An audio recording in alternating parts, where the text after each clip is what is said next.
Miguel de Cervantes Saavedra. La fuerza de la sangre. Una noche de las calurosas del verano, volvían de recrearse del río en Toledo un anciano hidalgo con su mujer, un niño pequeño, una hija de edad de 16 años y una criada. La noche era clara, la hora, las 11, el camino, solo, y el paso, tardo, por no pagar con cansancio la pensión que traen consigo las holguras que en el río o en la vega se toman en Toledo.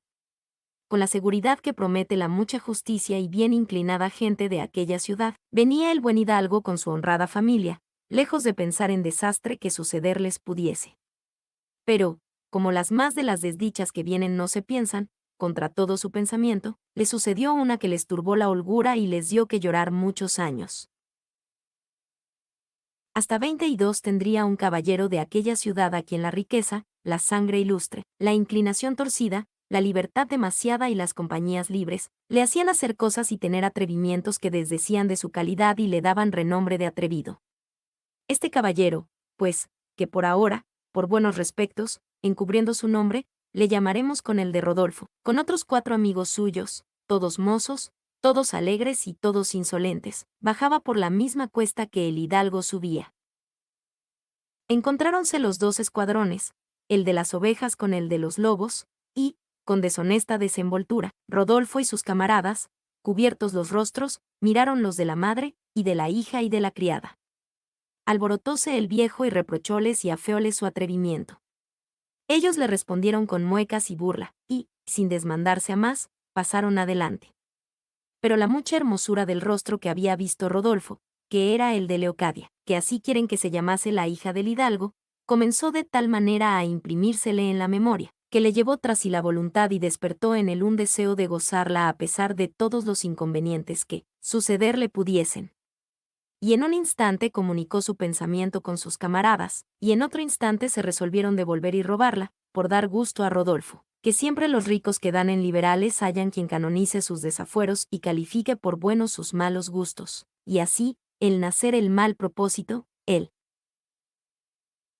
comunicarle y el aprobarle y el determinarse de robar a Leocadia y el robarla, casi todo fue en un punto. Pusiéronse los pañizuelos en los rostros, y, desenvainadas las espadas, volvieron, y a pocos pasos alcanzaron a los que no habían acabado de dar gracias a Dios, que de las manos de aquellos atrevidos les había librado. Arremetió Rodolfo con Leocadia, y, cogiéndola en brazos, dio a huir con ella, la cual no tuvo fuerzas para defenderse, y el sobresalto le quitó la voz para quejarse, y aún la luz de los ojos, pues, desmayada y sin sentido, ni vio quién la llevaba, ni a dónde la llevaban. Dio voces su padre, gritó su madre, lloró su hermanico, arañóse la criada, pero ni las voces fueron oídas, ni los gritos escuchados, ni movió a compasión el llanto, ni los araños fueron de provecho alguno, porque todo lo cubría la soledad del lugar y el callado silencio de la noche, y las crueles entrañas de los malhechores. Finalmente, alegres se fueron los unos y tristes se quedaron los otros. Rodolfo llegó a su casa sin impedimento alguno, y los padres de Leocadia llegaron a la suya lastimados, afligidos y desesperados, ciegos, sin los ojos de su hija, que eran la lumbre de los suyos, solos, porque Leocadia era su dulce y agradable compañía, confusos, sin saber si sería bien dar noticia de su desgracia a la justicia, temerosos no fuesen ellos el principal instrumento de publicar su deshonra. Veíanse necesitados de favor, como hidalgos pobres. No sabían de quién quejarse, sino de su corta ventura. Rodolfo, en tanto, sagaz y astuto, tenía ya en su casa y en su aposento a Leocadia, a la cual, puesto que sintió que iba desmayada cuando la llevaba, la había cubierto los ojos con un pañuelo, porque no viese las calles por donde la llevaba, ni la casa ni el aposento donde estaba, en el cual, sin ser visto de nadie, a causa que él tenía un cuarto aparte en la casa de su padre, que aún vivía, y tenía de su estancia la llave. Y las de todo el cuarto, inadvertencia de padres que quieren tener sus hijos recogidos, antes que de su desmayo volviese Leocadia, había cumplido su deseo Rodolfo, que los ímpetus no castos de la mocedad pocas veces o ninguna reparan en comodidades y requisitos que más los inciten y levanten. Ciego de la luz del entendimiento, a escuras robó la mejor prenda de Leocadia, y, como los pecados de la sensualidad por la mayor parte no tiran más allá la barra del término del cumplimiento de las. Quisiera luego Rodolfo que de allí se desapareciera Leocadia, y le vino a la imaginación de ponerla en la calle, así desmayada como estaba. Y, yéndolo a poner en obra, sintió que volvía en sí, diciendo: ¿A dónde estoy, desdichada? ¿Qué oscuridad es esta? ¿Qué tinieblas me rodean? ¿Estoy en el limbo de mi inocencia o en el infierno de mis culpas? Jesús, ¿quién me toca? ¿Yo en cama, yo lastimada? ¿Escuchasme, madre y señora mía? ¿Oyesme, querido padre? Ay sin ventura de mí, que bien advierto que mis padres no me escuchan y que mis enemigos me tocan. Venturosa sería yo si esta oscuridad durase para siempre, sin que mis ojos volviesen a ver la luz del mundo, y que este lugar donde ahora estoy, cualquiera que él se fuese, sirviese de sepultura a mi honra, pues es mejor la deshonra que se ignora que la honra que está puesta en opinión de las gentes.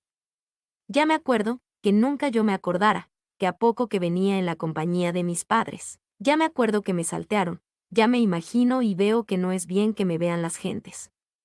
O tú, cualquiera que seas, que aquí estás conmigo, y en esto tenía asido de las manos a Rodolfo, si es que tu alma admite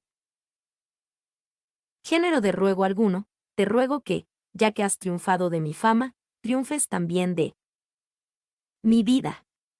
Quítamela al momento, que no es bien que la tenga la que no tiene honra. Mira que el rigor de la crueldad que has usado conmigo en ofenderme se templará con la piedad que usarás en matarme, y así, en un mismo punto, vendrás a ser cruel y piadoso. Confuso dejaron las razones de Leocadia a Rodolfo.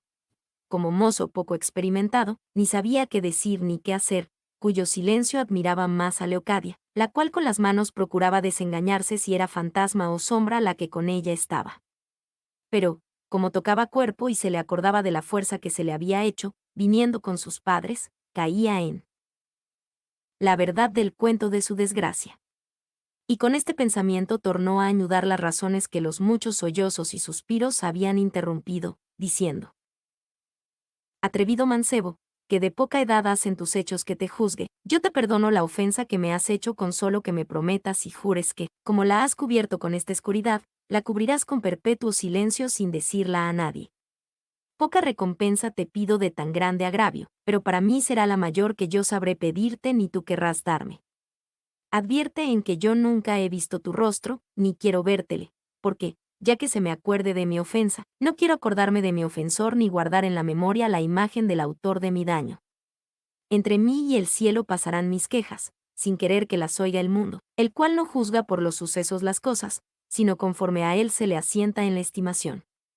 No sé cómo te digo estas verdades, que se suelen fundar en la experiencia de muchos casos y en el discurso de muchos años, no llegando los míos a 17. Por do.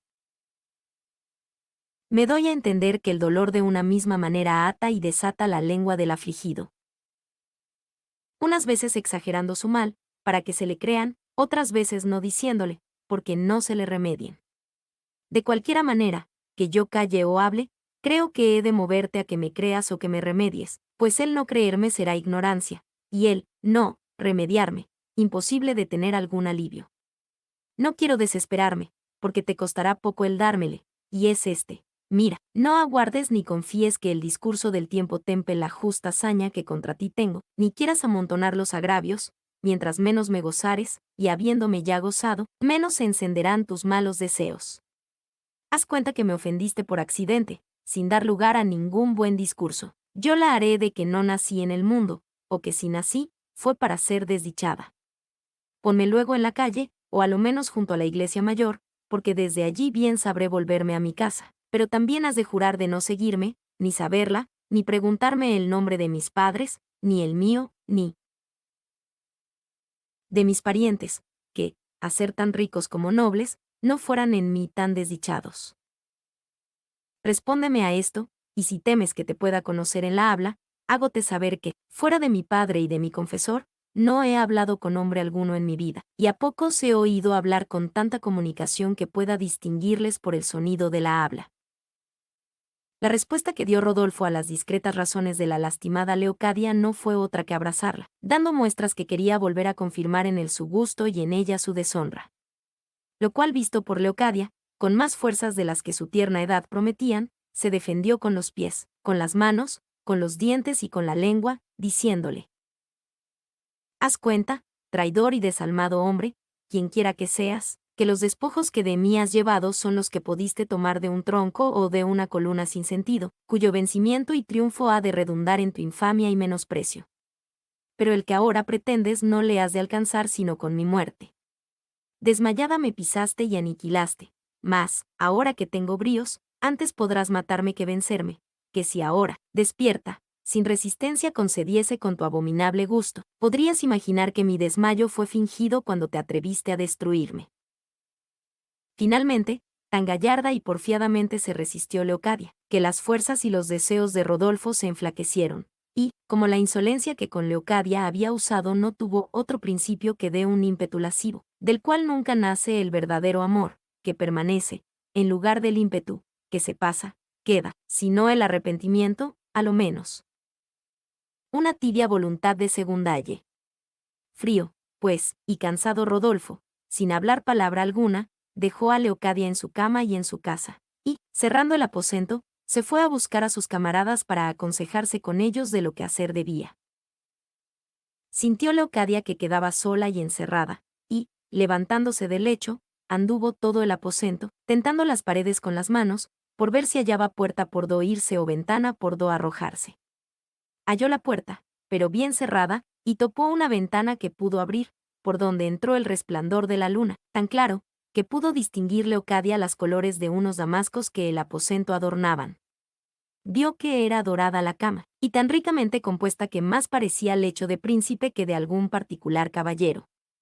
Contó las sillas y los escritorios, notó la parte donde la puerta estaba, y, aunque vio pendientes de las paredes algunas tablas, no pudo alcanzar a ver las pinturas que contenían. La ventana era grande, guarnecida y guardada de una gruesa reja. La vista caía a un jardín que también se cerraba con paredes altas, dificultades que se opusieron a la intención que, de arrojarse a la calle tenía.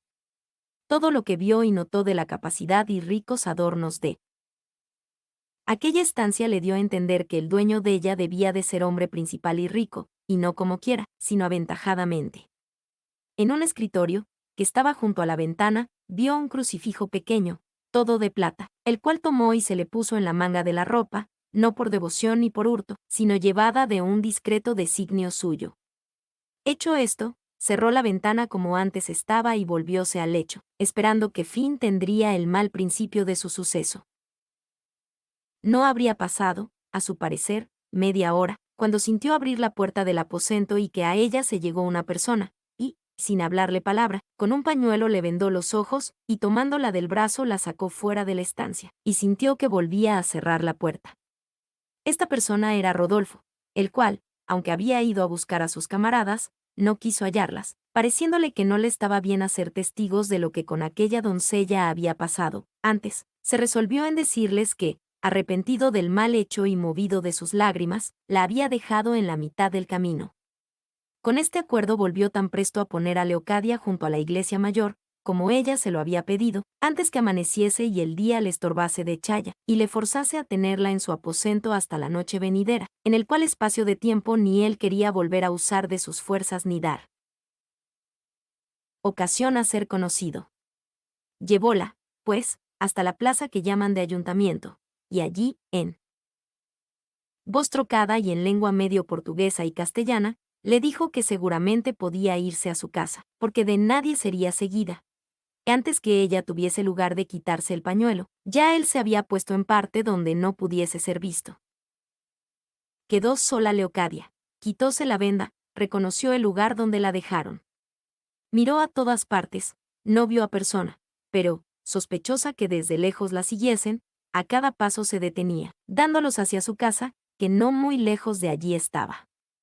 Y, por desmentir las espías, si acaso la seguían, se entró en una casa que halló abierta, y de allí a poco se fue a la suya, donde halló a sus padres atónitos y sin desnudarse, y aún sin tener pensamiento de tomar descanso alguno. Cuando la vieron, corrieron a ella con brazos abiertos, y con lágrimas en los ojos la recibieron.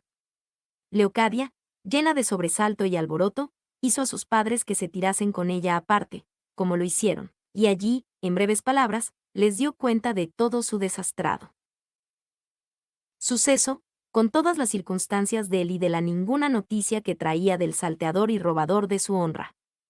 Díjoles lo que había visto en el teatro donde se representó la tragedia de su desventura, la ventana, el jardín, la reja, los escritorios, la cama, los damascos, y a lo último les mostró el crucifijo que había traído, ante cuya imagen se renovaron las lágrimas, se hicieron deprecaciones, se pidieron venganzas y desearon milagrosos castigos. Dijo asimismo que, aunque ella no deseaba venir en conocimiento de su ofensor, que si a sus padres les parecía ser bien conocelle, que por medio de aquella imagen podrían, haciendo que los sacristanes dijesen en los púlpitos de todas las parroquias de la ciudad, que el que hubiese perdido tal imagen la hallaría en poder del religioso que ellos señalasen, y que ansí, sabiendo el dueño de la imagen, se sabría la casa y aún la persona de su enemigo. A esto replicó el padre: bien habías dicho, hija, si la malicia ordinaria no se opusiera a tu discreto discurso, pues está claro que esta imagen hoy, en este día, se ha de echar menos en el aposento que dices, y el dueño de ella ha de tener por cierto que la persona que con él estuvo se la llevó, y, de llegar a su noticia que la tiene algún religioso, antes ha de servir de conocer quién se la dio al tal que la tiene, que no de declarar el dueño que la perdió, porque puede hacer que venga por ella otro a quien el dueño haya dado las señas. Y, siendo esto ansí, antes quedaremos confusos que informados, puesto que podamos usar del mismo artificio que sospechamos, dándola al religioso por tercera persona. Lo que has de hacer, hija, es guardarla y encomendarte a ella, que, pues ella fue testigo de tu desgracia, permitirá que haya juez que vuelva por tu justicia. Y advierte, hija, que más lastima una onza de deshonra pública que una arroba de infamia secreta. Y, pues puedes vivir honrada con Dios en público, no te pene de estar deshonrada contigo en secreto. La verdadera deshonra está en el pecado, y la verdadera honra en la virtud. Con el dicho, con el deseo y con la obra se ofende a Dios, y, pues tú, ni en dicho, ni en pensamiento, ni en hecho le has ofendido, tente por honrada, que yo por tal te tendré, sin que jamás te mires sino como verdadero Padre tuyo. Con estas prudentes razones consoló su padre a Leocadia, que abrazándola de nuevo su madre, procuró también consolarla. Ella gimió y lloró de nuevo, y se redujo a cubrir la cabeza, como dicen, y a vivir recogidamente debajo del amparo de sus padres, con vestido tan honesto como pobre. Rodolfo, en tanto, vuelto a su casa, echando menos la imagen del crucifijo, imaginó quién podía haberla llevado, pero no se le dio nada, y, como rico, no hizo cuenta de ello, ni sus padres se la pidieron cuando de allí a 3 días, que él se partió a Italia. Entregó por cuenta a una camarera de su madre todo lo que en el aposento dejaba.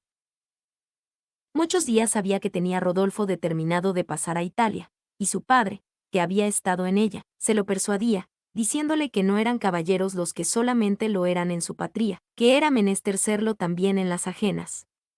Por estas y otras razones, se dispuso la voluntad de Rodolfo de cumplir la de su padre, el cual le dio crédito de muchos dineros para Barcelona, Génova, Roma y Nápoles, y él, con 2 de sus camaradas, se partió luego, goloso de lo que había oído decir a algunos soldados de la abundancia de las hosterías de Italia y Francia, y de la libertad que en los alojamientos tenían los españoles. Sonábale bien aquel eco Liboni Polastri, Pisioni, Presuto es Alcicie, con otros nombres. De este jaez, de quien los soldados se acuerdan cuando de aquellas partes vienen a estas y pasan por la estrecheza e incomodidades de las ventas y mesones de España. Finalmente, él se fue con tan poca memoria de lo que con Leocadia le había sucedido, como si nunca hubiera pasado. Ella, en este entretanto, pasaba la vida en casa de sus padres con el recogimiento posible, sin dejar verse de persona alguna, temerosa que su desgracia se la habían de leer en la frente. Pero a pocos meses vio serle forzoso hacer por fuerza lo que hasta allí de grado hacía. Vio que le convenía vivir retirada y escondida, porque se sintió preñada, suceso por el cual las en algún tanto olvidadas lágrimas volvieron a sus ojos, y los suspiros y lamentos comenzaron de nuevo a herir los vientos, sin ser parte la discreción de su buena madre a consolalla. Voló el tiempo, y llegóse el punto del parto, y con tanto secreto, que aún no se osó fiar de la partera. Usurpando este oficio la madre, dio a la luz del mundo un niño de los hermosos que pudieran imaginarse. con el mismo recato y secreto que había nacido, le llevaron a una aldea, donde se crió 4 años, al cabo de los cuales, con nombre de sobrino, le trujo su abuela a su casa, donde se criaba, si no muy rica, a lo menos muy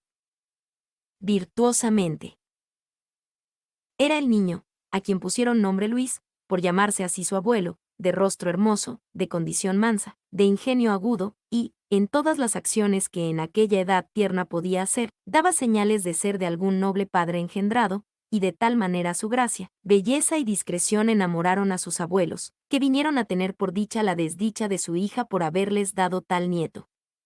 Cuando iba por la calle, llovían sobre él millares de bendiciones. Unos bendecían su hermosura, otros la madre que lo había parido, estos el padre que le engendró, aquellos a quien también criado le criaba. Con este aplauso de los que le conocían y no conocían, llegó el niño a la edad de 7 años, en la cual ya sabía leer latín y romance y escribir formada y muy buena letra, porque la intención de sus abuelos era hacerle virtuoso y sabio, ya que no le podían hacer rico, como si la sabiduría y la virtud no fuesen las riquezas sobre quien no tienen jurisdicción los ladrones, ni la que llaman fortuna. Sucedió, pues, que un día que el niño fue con un recaudo de su abuela a una parienta suya, acertó a pasar por una calle donde había carrera de caballeros. Púsose a mirar, y, por mejorarse de puesto, pasó de una parte a otra, a tiempo que no pudo huir de ser atropellado de un caballo, a cuyo dueño no fue posible detenerle en la furia de su carrera. Pasó por encima de él, y dejóle como muerto, tendido en el suelo, derramando mucha sangre de la cabeza. Apenas esto hubo sucedido, cuando un caballero anciano que estaba mirando la carrera, con no vista ligereza se arrojó de su caballo y fue donde estaba el niño, y, quitándole de los brazos de uno que ya le tenía, le puso en los suyos, y, sin tener cuenta con sus canas ni con su autoridad, que era mucha, a paso largo se fue a su casa, ordenando a sus criados que le dejasen y fuesen a buscar un cirujano que al niño curase. Muchos caballeros le siguieron, lastimados de la desgracia de tan hermoso niño, porque luego salió la voz que el atropellado era Luisico, el sobrino del tal caballero, nombrando a su abuelo. Esta voz corrió de boca en boca hasta que llegó a los oídos de sus abuelos y de su encubierta madre, los cuales, certificados bien del caso, como desatinados y locos, salieron a buscar a su querido, y por ser tan conocido y tan principal el caballero que le había llevado, muchos de los que encontraron les dijeron su casa, a la cual llegaron a tiempo que ya estaba el niño en poder del cirujano. El caballero y su mujer, dueños de la casa, pidieron a los que pensaron ser sus padres que no llorasen ni alzasen la voz a quejarse, porque no le sería al niño de ningún provecho. El cirujano, que era famoso, habiéndole curado con grandísimo tiento y maestría, dijo que no era tan mortal la herida como él al principio había temido. En la mitad de la cura volvió Luis a su acuerdo, que hasta allí había estado sin él, y alegróse en ver a sus tíos, los cuales le preguntaron llorando que cómo se sentía. Respondió que bueno, sino que le dolía mucho el cuerpo y la cabeza. Mandó al médico que no hablasen con él, sino que le dejasen reposar. Hízose ansí, y su abuelo comenzó a agradecer al señor de la casa la gran caridad que con su sobrino había usado. A lo cual respondió el caballero que no tenía que agradecelle, porque le hacía saber que, cuando vio al niño caído y atropellado, le pareció que había visto él rostro de un hijo suyo, a quien él quería tiernamente, y que esto le movió a tomarle en sus brazos y traerle a su casa, donde estaría todo el tiempo que la cura durase, con el regalo que fuese posible y necesario. Su mujer, que era una noble señora, dijo lo mismo y hizo aún más encarecidas promesas. Admirados quedaron de tanta cristiandad los abuelos, pero la madre quedó más admirada, porque, habiendo con las nuevas del cirujano sosegadose algún tanto su alborotado espíritu, miró atentamente el aposento donde su hijo estaba, y claramente, por muchas señales, conoció que aquella era la estancia donde se había dado fin a su honra y principio a su desventura, y, aunque no estaba adornada de los damascos que entonces tenía, conoció la disposición de ella, vio la ventana de la reja que caía al jardín, y, por estar cerrada a causa del herido, preguntó si aquella ventana respondía a algún jardín, y fuele respondido que sí, pero lo que más conoció fue que aquella era la misma cama que tenía por tumba de su sepultura, y más, que el propio escritorio, sobre el cual estaba la imagen que había traído, se estaba en el mismo lugar. Finalmente, sacaron a luz la verdad de todas sus sospechas los escalones, que ella había contado cuando la sacaron del aposento tapados los ojos. Digo los escalones que había desde allí a la calle, que con advertencia discreta contó. Y, cuando volvió a su casa, dejando a su hijo, los volvió a contar y halló cabal el número. Y, confiriendo unas señales con otras, de todo punto certificó por verdadera su imaginación, de la cual dio por extenso cuenta a su madre, que, como discreta, se informó si el caballero donde su nieto estaba había tenido o tenía algún hijo. Y halló que el que llamamos Rodolfo lo era, y que estaba en Italia. Y, tanteando el tiempo que le dijeron que había faltado de España, vio que eran los mismos 7 años que el nieto tenía. Dio aviso de todo esto a su marido, y entre los dos y su hija acordaron de esperar lo que Dios hacía del herido, el cual dentro de 15 días estuvo fuera de peligro y a los 30 se levantó, en todo el cual tiempo fue visitado de la madre y de la abuela, y regalado de los dueños de la casa como si fuera su mismo hijo. Y algunas veces, hablando con Leocadia doña Estefanía, que así se llamaba la mujer del caballero, le decía que aquel niño parecía tanto a un hijo suyo que estaba en Italia, que ninguna vez le miraba que no le pareciese ver a su hijo delante. De estas razones tomó ocasión de decirle una vez, que se halló sola con ella, las que con acuerdo de sus padres había determinado de decille, que fueron estas o otras semejantes. El día, señora, que mis padres oyeron decir que su sobrino estaba tan mal parado, creyeron y pensaron que se les había cerrado el cielo y caído todo el mundo a cuestas. Imaginaron que ya les faltaba la lumbre de sus ojos y el báculo de su vejez, faltándoles este sobrino, a quien ellos quieren con amor de tal manera, que con muchas ventajas excede al que suelen tener otros padres a sus hijos. Mas, como decirse suele, que cuando Dios da la llaga da la medicina, la halló el niño en esta casa, y yo en ella el acuerdo de unas memorias que no las podré olvidar mientras la vida me durare. Yo, señora, soy noble porque mis padres lo son y lo han sido todos mis antepasados, que, con una medianía de los bienes de fortuna, han sustentado su honra felizmente donde quiera que han vivido. Admirada y suspensa estaba doña Estefanía, escuchando las razones de Leocadia, y no podía creer, aunque lo veía, que tanta discreción pudiese encerrarse en tan pocos años, puesto que, a su parecer, la juzgaba por de 20, poco más a menos. Y, sin decirle ni replicarle palabra, esperó todas las que quiso decirle, que fueron aquellas que bastaron para contarle la travesura de su hijo, la deshonra suya, el robo, el cubrirle los ojos, el traerla a aquel aposento, las señales en que había conocido ser aquel mismo que sospechaba.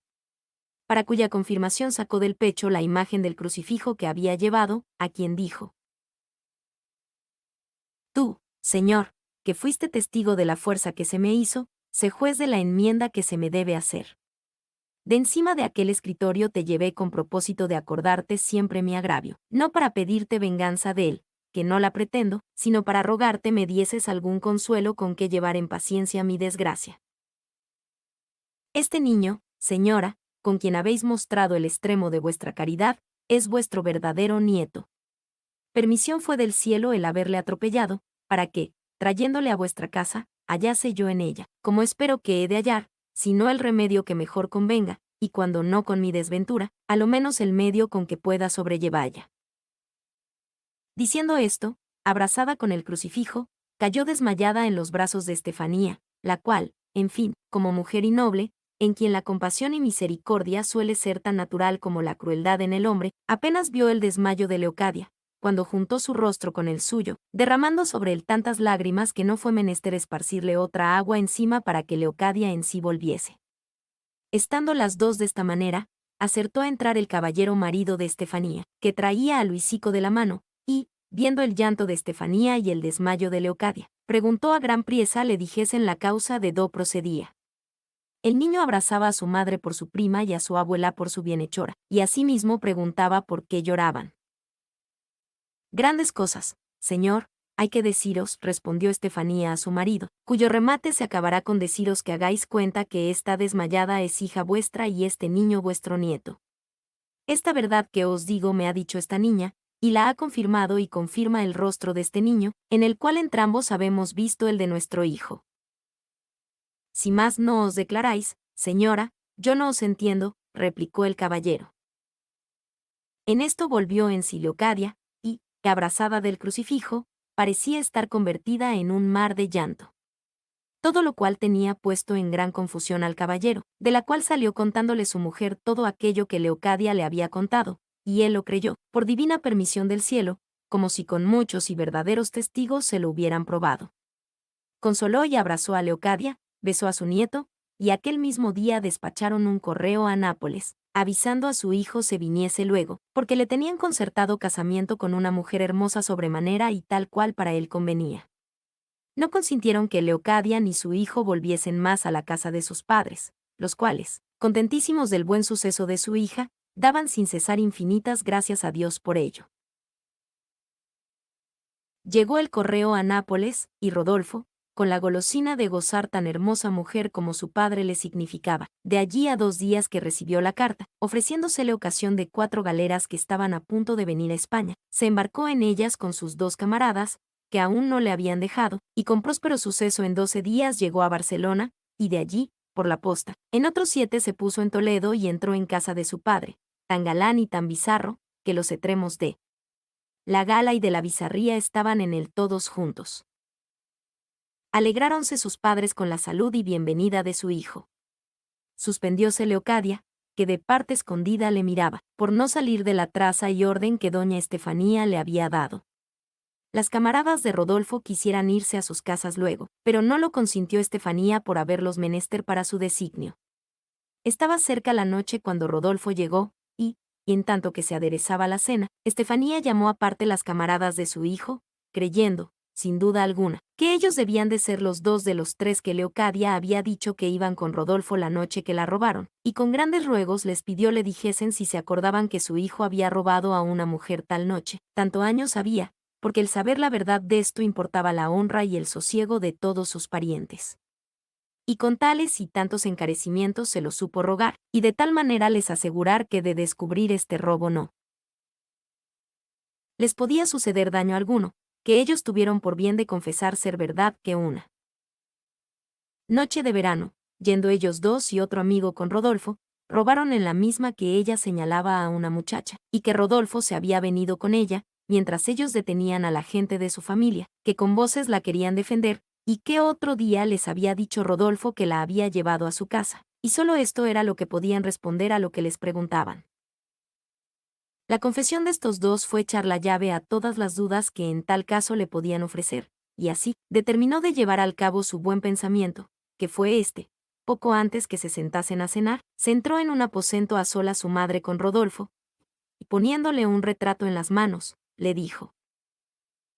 «Yo quiero, Rodolfo hijo, darte una gustosa cena con mostrarte a tu esposa. Este es su verdadero retrato, pero quiero te advertir que lo que le falta de belleza le sobra de virtud, es noble y discreta y medianamente rica, y, pues tu padre y yo te la hemos escogido, asegúrate que es la que te conviene». Atentamente miró Rodolfo el retrato, y dijo: «Si los pintores, que ordinariamente suelen ser pródigos de la hermosura con los rostros que retratan, lo han sido también con este, sin duda creo que el original debe de ser la misma fealdad. A la fe, señora y madre mía, justo es y bueno que los hijos obedezcan a sus padres en cuanto les mandaren, pero también es conveniente, y mejor, que los padres den a sus hijos el estado de que más gustaren. Y, pues el del matrimonio es nudo que no le desata sino la muerte, bien será que sus lazos sean iguales y de unos mismos hilos fabricados.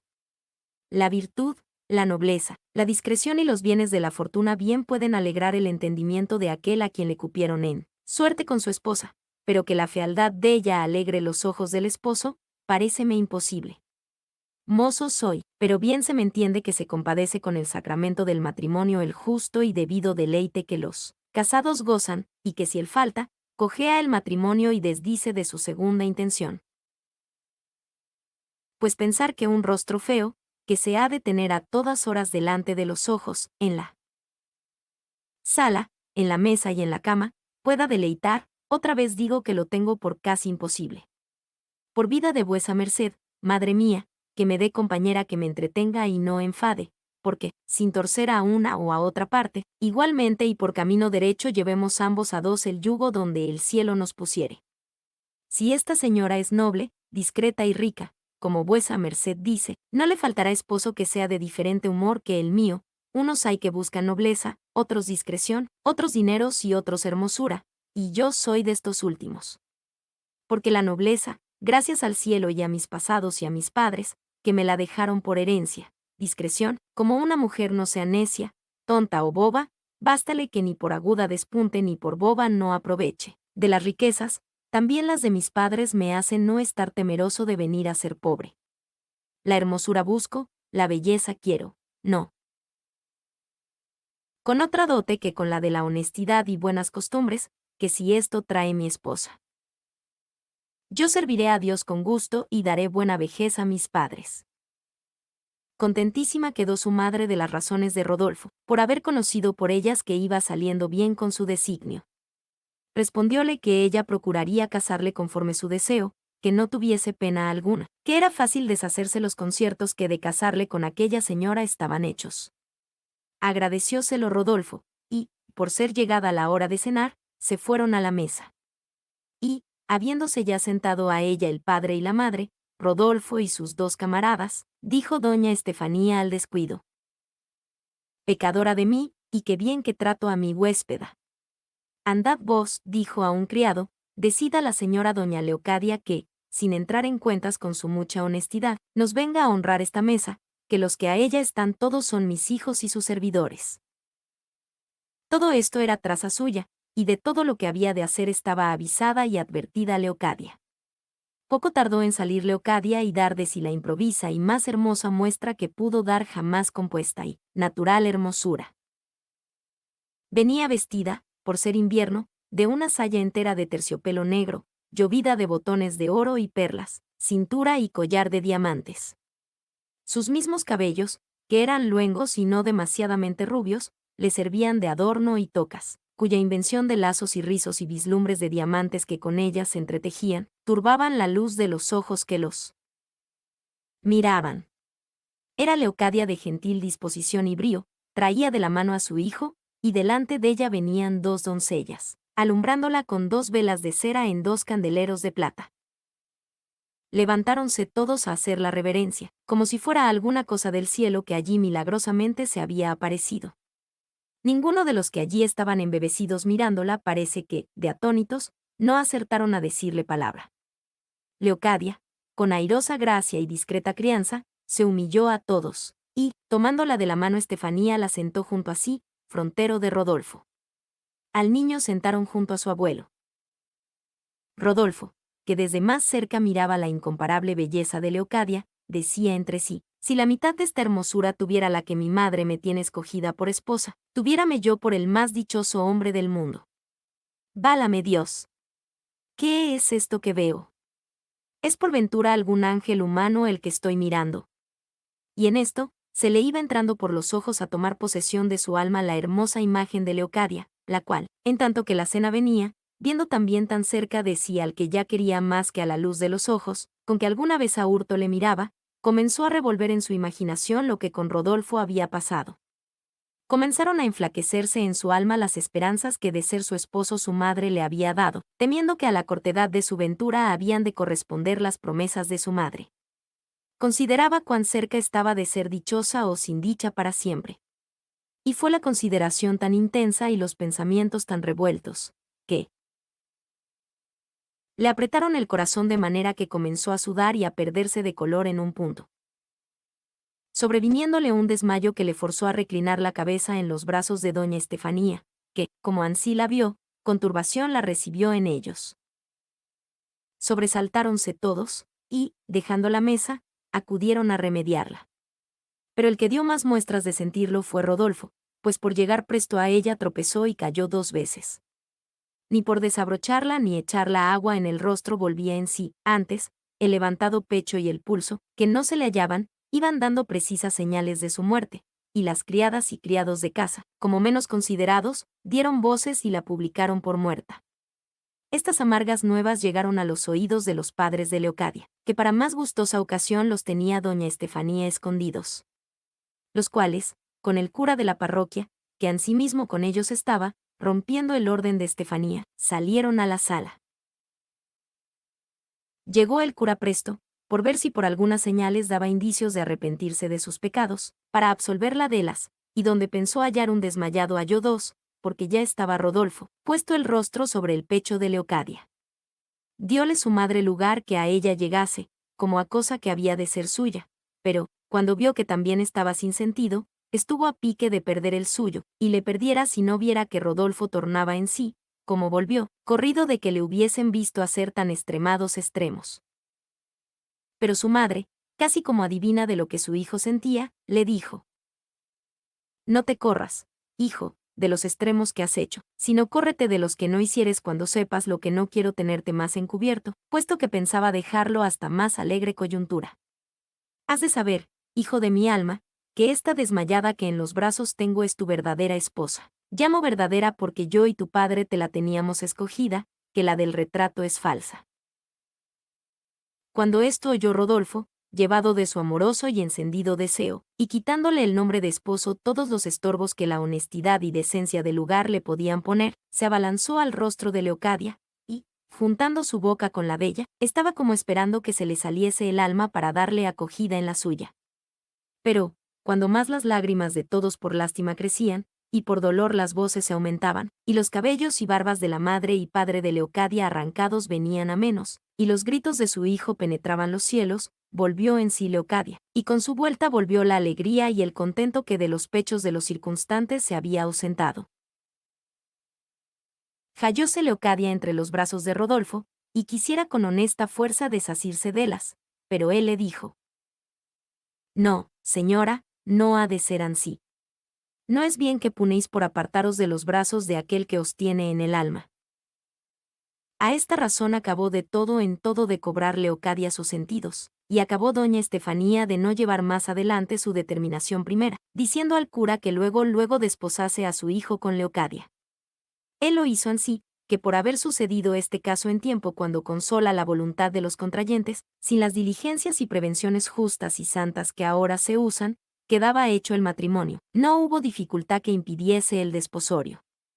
El cual hecho, déjese a otra pluma y a otro ingenio más delicado que el mío el contar la alegría universal de todos los que, en él se hallaron, los abrazos que los padres de Leocadia dieron a Rodolfo, las gracias que dieron al cielo y a sus padres, los ofrecimientos de las partes, la admiración de las camaradas de Rodolfo, que tan impensadamente vieron la misma noche de su llegada tan hermoso desposorio, y más cuando supieron, por contarlo delante de todos doña Estefanía, que Leocadia era la doncella que en su compañía su hijo había robado, de que no menos suspenso quedó Rodolfo. Y, por certificarse más de aquella verdad, preguntó a Leocadia le dijese alguna señal por donde viniese en conocimiento entero de lo que no dudaba, por parecerles que sus padres lo tendrían bien averiguado. Ella respondió: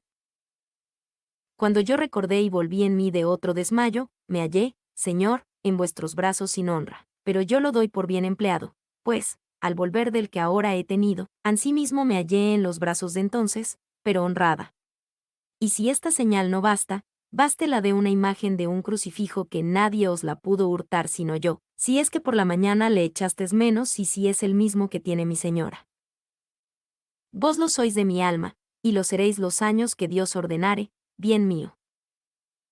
Y, abrazándola de nuevo volvieron las bendiciones y parabienes que les dieron. Vino la cena, y vinieron músicos que para esto estaban prevenidos. Viose Rodolfo a sí mismo en el espejo del rostro de su hijo, lloraron sus 4 abuelos de gusto. No quedó rincón en toda la casa que no fuese visitado del júbilo, del contento y de la alegría. Y, aunque la noche volaba con sus ligeras y negras alas, le parecía a Rodolfo que iba ahí. Caminaba no con alas, sino con muletas, tan grande era el deseo de verse a solas con su querida esposa. Llegóse, en fin, la hora deseada, porque no hay fin que no le tenga. Fuéronse a acostar todos, quedó toda la casa sepultada en silencio, en el cual no quedará la verdad de este cuento, pues no lo consentirán los muchos hijos y la ilustre descendencia que en Toledo dejaron, y agora viven, estos 2 venturosos desposados, que muchos y felices años gozaron de sí mismos, de sus hijos y de sus nietos, permitido todo por el cielo y por la fuerza de la sangre, que vio derramada en el suelo el valeroso, ilustre y cristiano abuelo de Luisí.